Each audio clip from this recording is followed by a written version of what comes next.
Touch wood ഞാൻ മിലാനിൽ വന്നിട്ട് 8 മാസമായി.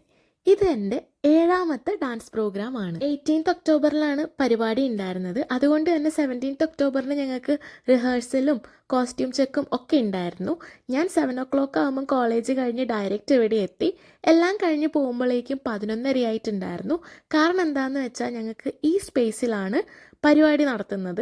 അതുകൊണ്ട് തന്നെ ഡെക്കറേഷനും കാര്യങ്ങളൊക്കെ ആയിട്ട് കുറച്ചധികം വർക്ക് ഉണ്ടായിരുന്നു. ഇന്ന് പിന്നെ വേറൊരു സംഭവം ഉണ്ടായി. എൻ്റെ ഈ ടീമിലുള്ള ആൾക്കാർ വോളണ്ടിയേഴ്സിന് വേണ്ടിയിട്ട് ഒരു പോസ്റ്റ് ഇട്ടിട്ടുണ്ടായിരുന്നു ഈ പ്രോഗ്രാം കണ്ടക്ട് ചെയ്യാൻ വേണ്ടിയിട്ട്. സോ ആ 2 വോളണ്ടിയേഴ്സിനെയാണ് ഇവരെടുത്തത്. അതിലുള്ള ഒരു കുട്ടി വന്നിട്ട് എൻ്റെ അടുത്ത് പറഞ്ഞു, ഞാൻ കാരണമാണ് ആ കുട്ടിക്ക് ഈ ടീമിനെ അറിയുന്നതെന്ന്. അപ്പം ഞാൻ വിചാരിച്ചു, ഞാൻ കാരണോ? ഞാനിപ്പോൾ വന്നിട്ട് ഇത്രയല്ലേ ഉള്ളൂ. അപ്പോഴാണ് ആ കുട്ടി പറഞ്ഞത്, ഞാൻ പോളിമിയിൽ ഒരു പ്രോഗ്രാം ചെയ്തിട്ടുണ്ടായിരുന്നു, ഇന്ത്യൻ കൾച്ചർ റിലേറ്റഡ് ആയിട്ടൊരു ഡാൻസ് ചെയ്തിട്ടുണ്ടായിരുന്നു.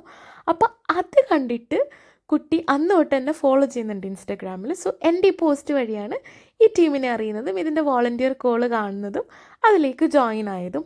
I seriously felt genuinely happy.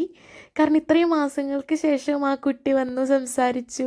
ശരിക്കും അതെനിക്കൊരു ഭയങ്കര ഒരു മൊമെൻ്റ് ആയിരുന്നു. ഡെക്കറേഷൻ വർക്ക് കഴിഞ്ഞിട്ടായിരുന്നു റിഹേഴ്സൽ സ്റ്റാർട്ട് ചെയ്തിട്ടുണ്ടായിരുന്നത്. അതുകൊണ്ട് തന്നെ നല്ല ലേറ്റ് ആയിട്ടുണ്ടായിരുന്നു. ലാസ്റ്റ് മെട്രോ എങ്കിലും കിട്ടിയാൽ മതി എന്നുള്ളൊരു ഉദ്ദേശത്തിലായിരുന്നു ഞാനൊക്കെ ഇറങ്ങിയിട്ടുണ്ടായിരുന്നത്. ഇതിൻ്റെ ഇടയിൽ ഫുഡ് ഒടിയൊക്കെ നടന്നു കേട്ടോ. പക്ഷേ അതിൻ്റെ ഒന്നും വീഡിയോസ് ഞാൻ എടുത്തില്ല. നമ്മൾ ഇന്ത്യൻസ് ആയതുകൊണ്ട് തന്നെ പലരും കൊണ്ടുവരും, ഷെയർ ചെയ്യലും പിന്നെ വഴിയിലൂടെ പോകുമ്പോൾ വാരിത്തരലും ഒക്കെ ഉണ്ടാവുമല്ലോ, സ്വാഭാവികം. അങ്ങനെ എല്ലാം കഴിഞ്ഞ് റൂം എത്തുമ്പോഴേക്കും ഒരു സമയമായിട്ടുണ്ടായിരുന്നു. പക്ഷെ എന്നാലും കുഴപ്പമില്ല, ഇതൊക്കെ ഇങ്ങനെ വല്ലപ്പോഴും വരുന്ന സംഭവങ്ങളാണല്ലോ. ഇതൊക്കെയല്ലേ ജീവിതത്തിൽ ഓർക്കാനൊക്കെ ഉണ്ടാവുള്ളൂ.